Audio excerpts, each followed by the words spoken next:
नमस्कार साथियों, स्वागत है आप सभी का आविष्कार आईएएस एकेडमी पर। मैं इंजीनियर लोकेन चौधरी आप सभी का हार्दिक अभिनंदन, हार्दिक स्वागत करता हूं। दोस्तों, आज हम बात करने जा रहे हैं भारत की एक महत्वाकांक्षी परियोजना जिसका नाम है रियर अर्थ परमानेंट मैग्नेट प्रोत्साहन योजना।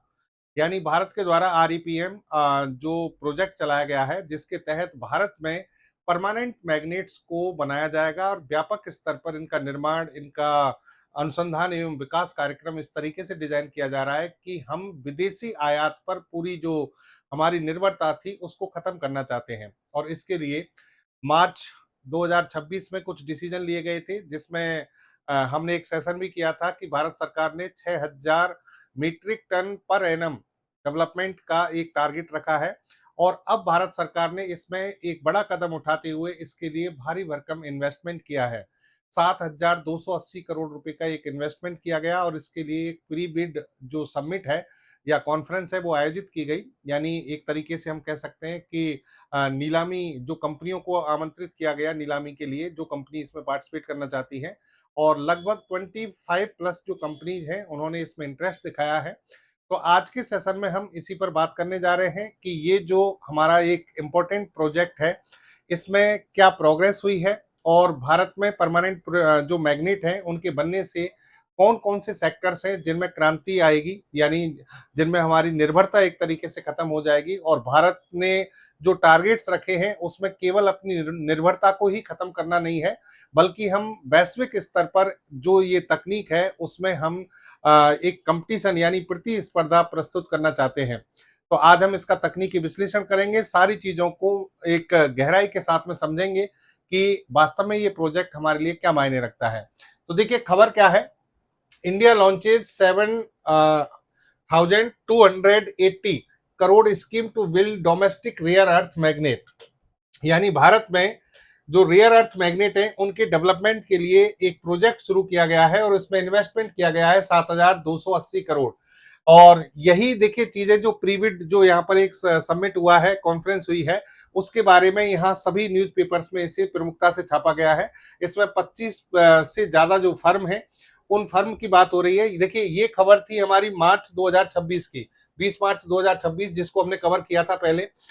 एक सेशन हमने इसमें किया था और इसमें 6000 मीट्रिक टन पर एनम का रियर अर्थ मैग्नेट का जो मैन्युफैक्चरिंग कैपेसिटी डेवलप करने की बात सरकार ने कही थी और उसी को ध्यान में रखते हुए अब इसमें इन्वेस्टमेंट किया गया है 7,280 करोड़ रुपए का। और ये जो डोमेस्टिक इन्वेस्टमेंट है, एक तरीके से हम कह सकते हैं कि डोमेस्टिक रियर अर्थ मैग्नेट की मैन्युफैक्चरिंग कैपेसिटी जो है उसको डेवलप करने के लिए किया गया है। अब देखो, यहाँ चीजों को समझो कि किस तरीके से प्रोजेक्ट को लाया गया। सरकार ने यहाँ पर वित्त आवंटन किया गया। वित्त आवंटन की मात्रा मैं आपको बता चुका हूं, 7,280 करोड़ रुपए।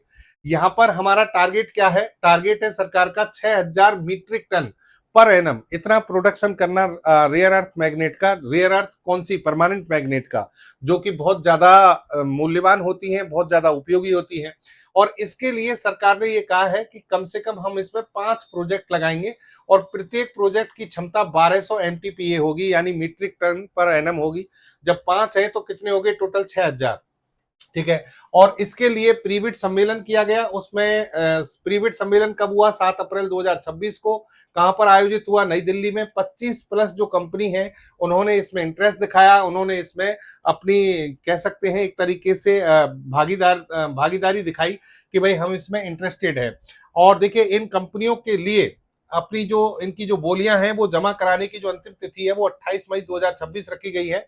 और इसके बाद जो कंपनी है उनका चयन किया जाएगा लीस्ट कॉस्ट सिस्टम के आधार पर, यानी कम से कम लागत में जो अच्छा कार्य कर सकती है उसके आधार पर उनकी क्षमता को देखकर सरकार ये डिसाइड करेगी कि कौन सी कंपनियों को ये जिम्मेदारी दी जाए। भारत में जो परमानेंट मैग्नेट बनाई जा रही हैं वो नियोडिमियम आधारित भी हैं और समेरियम आधारित भी हैं। समेरियम कोबाल्ट और नियोडिमियम फेरस बोरोन, इस पर आधारित जो परमानेंट मैग्नेट है उनको डेवलप करने की बात यहाँ पर चल रही है। अब देखिए, कुछ कंपनियों के नाम आपको बताएं जो प्रमुख कंपनी जिन्होंने इंटरेस्ट दिखाया। इसमें जेएसडब्ल्यू ग्रुप है, जो कि अपने आप में स्टील और औद्योगिक क्षेत्र का एक बहुत बड़ा खिलाड़ी है। वेदांता ग्रुप खनन, धातु और ऊर्जा के क्षेत्र में अगर कह सकें तो कह सकते हैं कि एक वैश्विक स्तर का ग्रुप है। HZL, Hindustan zinc limited, Bharat का सबसे बड़ा और विश्व का अग्रणी जिंक उत्पादक ये ग्रुप है। और एनएलसी इंडिया, ऊर्जा और खनन क्षेत्र में सार्वजनिक और निजी क्षेत्र का ये मिश्रण, यानी इस तरीके से ये जो कंपनियां हैं, बहुत बड़ी कंपनियां हैं जो इसमें इन्वेस्टमेंट करना चाह रही हैं या फिर जो इसमें कार्य करना चाह रही हैं। अब देखिए यहाँ एक चीज को समझिए कि भारत सरकार के द्वारा पहले ही कई सेंटर ऐसे हैं जो डेवलप किए गए हैं जो रेयर अर्थ मैग्नेट्स के क्षेत्र में काम करते हैं। जैसे फॉर एग्जांपल भोपाल मध्य प्रदेश में rare earth titanium theme park स्थापित किया गया। इसका काम है पुराने चुंबक को रिसाइकिल करना और दुर्लभ तत्वों को वापस निकालना। एक सेंटर है अलवा में जो कि केरल में है। इसे आईआरईएल जो है उसकी डिवीजन के तौर पर स्थापित किया गया है, रेयर अर्थ डिवीजन कहते हैं। रेयर अर्थ ऑक्साइड का शोधन और जो चुंबक बनाने का मुख्य कच्चा माल है, यानी जो हम ये परमानेंट मैग्नेट बनाते हैं, रेयर अर्थ परमानेंट मैग्नेट, इनका जो रॉ मटेरियल होता है वो ऑक्साइड की फॉर्म में होता है, उसको यहाँ पर डेवलप किया जाता है, निकाला जाता है। फिर ओडिशा में एक सेंटर है ऑस्कॉम, ये भी आईआरईएल के उसमें चलता है, अंडर में चलता है, जिसका नाम है रेयर अर्थ एक्सट्रैक्शन प्लांट, कच्चा माल निकालना और प्राथमिक तौर पर संसाधित करना। और एक बड़ा सेंटर जो स्थापित किया गया वो विशाखापट्टनम आंध्र प्रदेश में, यहाँ पर देखिए आरईपीएम जो प्लांट है उसी को स्थापित किया गया है, यानी परमानेंट मैग्नेट जो है वो यहीं पर बनाई जाएंगी। मुख्य रूप से रक्षा और रणनीतिक उपयोग के लिए समेरियम कोबाल्ट चुंबक का निर्माण करना, समेरियम कोबाल्ट चुंबक बनाने के लिए विशाखापट्टनम में सेंटर स्थापित हो चुका है। अब हमारा जो ये प्रोजेक्ट है, आरईपीएम जो प्रोजेक्ट है, इसके दो बड़े टारगेट हैं। पहला टारगेट है घरेलू विनिर्माण क्षमताओं को मजबूत करना, यानी हम भारत में ही इनकी मैन्युफैक्चरिंग करना चाहते हैं और इसको स्ट्रॉन्ग बनाना, इसका एक पहला टारगेट हो गया। दूसरा टारगेट है वैश्विक स्तर पर प्रतिस्पर्धी आरईपीएम पारिस्थितिकी तंत्र का निर्माण करना, यानी जो हम परमानेंट मैग्नेट बनाएं भारत में वो ऐसी ना हो कि उनकी क्वालिटी वाइज वो पीछे रह जाए। तो वैश्विक स्तर पर जो भी तकनीकें अब तक डेवलप हुई हैं उन सभी के बराबर या उनसे अच्छी तकनीक भारत में डेवलप की जाए, ये इसका दूसरा उद्देश्य है। और इसके लिए भारत में अनुसंधान और विकास इकाई डेवलप की जाएंगी, यानी इसका एक इकोसिस्टम बनाया जा रहा है। फिर इसके लिए कुशल कार्यबल स्थापित किया जा रहा है, यानी जो स्किल्ड पर्सन है उनको यहाँ पर लिया जा रहा है। और मजबूत आपूर्ति श्रृंखला, यानी जो आपकी स्ट्रॉन्ग सप्लाई चेन है उसको डेवलप किया जाएगा। और फिर आप कह सकते हैं वैश्विक प्रतिस्पर्धा में आप आ पाएंगे। यानी जो टारगेट्स रखे गए हैं वो टारगेट ये है कि भारत की जो क्षमताएं हैं उनका इस तरीके से उपयोग किया जाए कि भारत में जो परमानेंट मैग्नेट्स है उनकी तो आपूर्ति हो जाए, यानी हमारी जो आयात पर निर्भरता है वो खत्म हो जाए। इसके अलावा वैश्विक स्तर पर जो प्रतिस्पर्धा है उसमें भी हम कहीं ना कहीं टिक पाए, यानी उनके साथ हम खड़े हो पाए कि भारत में ये तकनीक विकसित है। अब यहाँ एक चीज और देखिए दोस्तों, यहाँ जो इंटीग्रेटेड मैन्युफैक्चरिंग सिस्टम जो डेवलप किया जा रहा है भारी उद्योग मंत्रालय के द्वारा, इसमें यहाँ जो स्टेप है उनको समझिए। Mine to magnet, mine to magnet का मतलब है कि आप कौन कौन से स्टेप में आपको आगे बढ़ना पड़ेगा। सबसे पहले जो खदानें हैं उनमें से खनन किया जाएगा, यानी रेयर अर्थ जो खनिज है उनका निष्कर्षण होगा। उसके बाद रेयर अर्थ ऑक्साइड को शुद्ध धातुओं में बदलना, यानी आपको जो खनिज प्राप्त होंगे वो ऑक्साइड की फॉर्म में प्राप्त होंगे। उन ऑक्साइड से आपको शुद्ध धातु यानी जो प्योर मेटल हैं वो बनाने हैं। जैसे कि मान लो नियोडिमियम निकल गया, फेरस निकल गया, बोरोन निकल गया। अब इनकी एक निश्चित प्रतिशत मात्रा जो है आपस में मिलाकर इनसे एक मिश्र धातु का निर्माण किया जाएगा, यानी धातुओं से विशेष प्रकार के मिश्र धातु एलॉय बनाए जाएंगे। और फिर अगले चरण में सिंटर्ड मैग्नेट का निर्माण किया जाएगा, जिसमें हम पाउडर मेटलर्जी और सिंटरिंग जो प्रोसेस है उसको फॉलो करते हैं। यानी ये जो विशिष्ट प्रकार के मिश्र धातु हैं इनकी एक निश्चित प्रतिशत मात्रा मिलाकर फिर हम स्पेसिफिक एलॉय के द्वारा चुंबक का निर्माण कर पाएंगे। एनडीएफईवी यानी नियोडिमियम आयरन बोरोन जो चुंबक है उसका निर्माण कर पाएंगे। समेरियम कोबाल्ट की जो चुंबक होती हैं उनकी निर्माण प्रक्रिया विशाखापट्टनम में शुरू हो भी चुकी है। भारत में जो विकसित चुंबक हैं उनकी तकनीकी विशेषताएं क्या रखी गई हैं, यानी तकनीकी विशेषताएं क्या है, थोड़ा सा इसको समझने की कोशिश कीजिए। देखिए दो तरह की चुंबक बनाने का कार्य हो रहा है, एक तो समेरियम कोबाल्ट और एक हो गया नियोडिमियम फेरस बोरोन। अब ये जो चुंबकें हैं इनकी जो टेक्निकल जो स्पेसिफिकेशंस हैं उस पर ध्यान दें। पहली बात है हाई मैग्नेटिक एनर्जी प्रोडक्ट, यानी VH, जो कि इनकी क्वालिटी को बताता है कि इनकी जो चुंबकीय ऊर्जा क्षमता है वो कितनी है, वो जो है इनकी हाई रखी गई है। भारत में निर्मित NdFeB मैग्नेट में बहुत अधिक मैग्नेटिक एनर्जी प्रोडक्ट होता है। इसका मतलब है कि ये अपने छोटे आकार के बावजूद अत्यंत शक्तिशाली चुंबकीय क्षेत्र उत्पन्न कर सकते हैं। यानी देखिए, आपने चुंबक देखी होंगी, बहुत छोटी होती है, लेकिन उनकी आकर्षण क्षमता बहुत खतरनाक होती है। और अगर चुंबक का आकार थोड़ा सा बढ़ा दिया जाए तो उनकी आकर्षण क्षमता इतनी ज्यादा हो जाती है कि वो अगर दो चुंबकों के बीच में कोई वस्तु रख दी जाए तो उसको तोड़ सकती है, उसको पीस सकती है। इतनी ज्यादा आकर्षण क्षमता होती है, और ये डिसाइड होती है हाई मैग्नेटिक एनर्जी प्रोडक्ट से, जिसे BH मैक्स कहते हैं। इसके अलावा तापमान स्थिरता, मतलब कि हाई टेम्परेचर पर ये जो मैग्नेट है वो टिक पाएगी या नहीं टिक पाएगी, स्टेबल रह पाएगी या नहीं रह पाएगी। विशेष रूप से समैरियम कोबाल्ट मैग्नेट 300 डिग्री से 500 डिग्री तक के उच्च तापमान पर भी कुशलता से काम कर सकती है। यह विशेषता इन्हें जेट इंजन और मिसाइलों के लिए आदर्श बनाती है।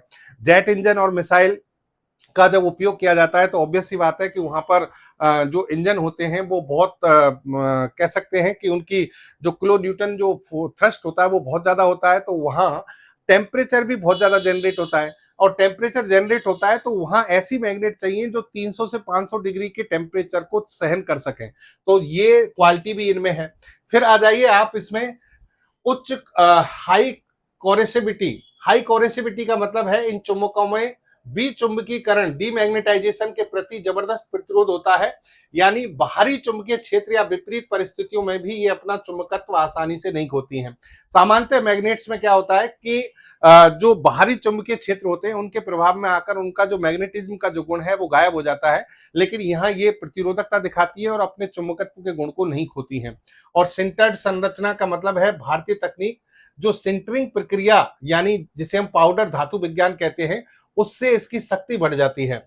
और स्वदेशी कोटिंग, देखिए यहां पर होता क्या है कि NdFeB, इसमें आपको दिख रहा है एक तत्व है लोहा, फेरस, यानी नियोडिमियम के साथ साथ बोरोन के साथ साथ इसमें फेरस भी है। और लोहे में आपको पता है जंग लग जाती है, जंग लग जाती है तो आपके जो चुंबकत्व है वो खत्म हो जाएगा, चुंबक जो है वो खराब हो जाएगी। तो इसके लिए बाकायदा एक स्वदेशी कोटिंग बनाई गई है, एक लेयर बनाई गई है जो इस मैग्नेट पर चढ़ाई जाएगी, जिसे निकिल कॉपर निकिल से बनाया गया है।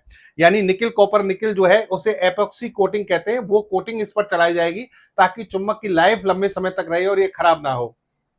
अगर आप दोनों चुंबकों को थोड़ा सा कंपेयर करें तो यहां पर देखेंगे, अगर इनकी पावर की बात करें तो नियोडिमियम वाली जो चुंबक होती है उसकी जो पावर है वो बहुत ज्यादा होती है, ये दुनिया में सबसे शक्तिशाली चुंबक मानी जाती है। और समैरियम कोबाल्ट जो है इसकी भी पावर बहुत ज्यादा है, लेकिन नियोडिमियम से कम होती है। तापमान सहनशीलता की बात करें तो यहां पर समैरियम कोबाल्ट जो चुंबक है वो ज्यादा अच्छी होती है, यानी ये 200 डिग्री तक का तापमान सहन कर सकती हैं, लेकिन ये 550 डिग्री सेंटीग्रेड तक का तापमान सहन कर सकती हैं। जंग की बात करें तो यहां पर देखिए कोटिंग आवश्यक हो जाती है, क्योंकि इसमें फेरस होता है तो इसमें जंग लग जाती है, इसलिए निकिल कॉपर निकिल की जो कोटिंग है भारत ने बनाई है वो इस पर चढ़ाना आवश्यक है। और यहां पर हम बात करें तो यहां समैरियम कोबाल्ट में पहले से ही जंग के चांसेस बहुत कम होते हैं। और अगर उपयोग की बात करें तो इनका उपयोग इलेक्ट्रिकल व्हीकल्स में या फिर इलेक्ट्रॉनिक इक्विपमेंट है जैसे कि स्मार्टफोन वगैरह, इन सब में किया जाता है। जबकि समैरियम कोबाल्ट जो है वो डिफेंस, स्पेस और हाई टेम्परेचर पर कार्य करने वाले जो इंजन तकनीक है उन सब में इनका उपयोग किया जाता है। तो मिसाइलों के लिए, स्पेस टेक्नोलॉजी के लिए हमें जरूरत है समैरियम कोबाल्ट की, और जबकि इलेक्ट्रिकल व्हीकल और हमारे स्मार्टफोन्स वगैरह हैं उन सब के लिए आवश्यक है नियोडिमियम आधारित जो परमानेंट मैग्नेट है उसकी। तो दोनों का ही निर्माण इसलिए भारत में किया जा रहा है। यानी आप देखिए इलेक्ट्रिकल व्हीकल्स जो है, इलेक्ट्रिकल व्हीकल्स इनमें एक VLDC यानी ब्रुसलेस डीसी जो होती है मोटरों में, ये मैग्नेट सबसे महत्वपूर्ण घटक होती है। और उसका कारण यह है कि मोटरों को हल्का और छोटा बना देती है, यानी जब इन मैग्नेट्स का उपयोग किया जाता है तो इनका वजन जो है वो कम हो जाता है, इससे इनकी एनर्जी जो इफिशियंसी है वो बढ़ जाती है। और डिफेंस और एरोस्पेस की बात करें तो मिसाइलों के सटीक नेविगेशन के लिए छोटे और शक्तिशाली सर्वो मोटर की जरूरत होती है जो इन मैग्नेट से चलते हैं। यानी जो सर्वो मोटर लगाएंगे आप सटीक नेविगेशन के लिए मिसाइलों में, वो इस परमानेंट मैग्नेट से ही चलते हैं। रडार, आज की दुनिया में सबसे अच्छा रडार माना जाता है ऐसा radar active electronically scanned array radar, उस रडार प्रणाली में भी सिग्नल प्रोसेसिंग के लिए इन्हीं मैग्नेट का उपयोग किया जाता है। इसके अलावा कॉम्बैट एयरक्राफ्ट, लड़ाकू विमान जो है, उनके जो एक्चुएटर्स हैं, सेंसर हैं, इन सब में भी इनका व्यापक उपयोग किया जाता है। आप अगर नवीकरणीय एनर्जी की बात करें, रिन्यूएबल एनर्जी रिसोर्सेज की बात करें, तो यहां पर देखिए आधुनिक डायरेक्ट ड्राइव पवन चक्कियों में विशाल रियर अर्थ मैग्नेट का उपयोग होता है, जिससे गियर बॉक्स की जरूरत खत्म हो जाती है और रखरखाव कम हो जाता है। यानी आप पवन चक्की लगाएंगे तो वहां पर भी आपको परमानेंट मैग्नेट की आवश्यकता होगी। चिकित्सा के क्षेत्र में एमआरआई मशीन में भी परमानेंट मैग्नेट बहुत ज्यादा आवश्यक होती हैं। हार्ड डिस्क, स्मार्टफोन, इन सभी में भी परमानेंट मैग्नेट के बिना कार्य नहीं चल सकता। इसीलिए आज चाइना पूरी दुनिया को कंट्रोल करने की कोशिश करता है, क्योंकि रेयर अर्थ परमानेंट मैग्नेट का लगभग 90% प्रोडक्शन अकेला चाइना करता है। लेकिन भारत ने लगभग 7,280 करोड़ रुपए के इस भारी इन्वेस्टमेंट से भविष्य में चाइना को चुनौती देने की जो तैयारी है वो शुरू कर दी है। यानी हम कह सकते हैं कि अब भारत में भी इस सेक्टर को इतना मजबूत किया जाएगा कि हमें किसी से आयात करने की आवश्यकता नहीं पड़ेगी। यानी भारत जो है अपने इलेक्ट्रिकल व्हीकल्स की बात हो, चाहे भले डिफेंस स्पेस की बात हो, चाहे ग्रीन एनर्जी की बात हो, चाहे हम किसी भी क्षेत्र में बात करें, हम खुद की परमानेंट मैग्नेट बना पाएंगे। और ये अब संभव इसलिए दिख रहा है क्योंकि बहुत सारे प्लांट्स लगाए जा चुके हैं, चरणबद्ध रूप से सारी शाखाएं विकसित की जा चुकी हैं, सरकार इसमें इन्वेस्टमेंट कर रही है, कंपनियां इसमें इंटरेस्ट ले रही हैं, तो सब कुछ जो है अब प्लेटफॉर्म पर दिखाई दे रहा है। तो ये था दोस्तों आज का हमारा तकनीकी विश्लेषण। उम्मीद करता हूं आपको पसंद आया होगा। चैनल पर नए हैं तो चैनल को सब्सक्राइब जरूर कर लें और वीडियो को ज्यादा से ज्यादा लाइक और शेयर करना ना भूलें। जय हिंद, जय भारत।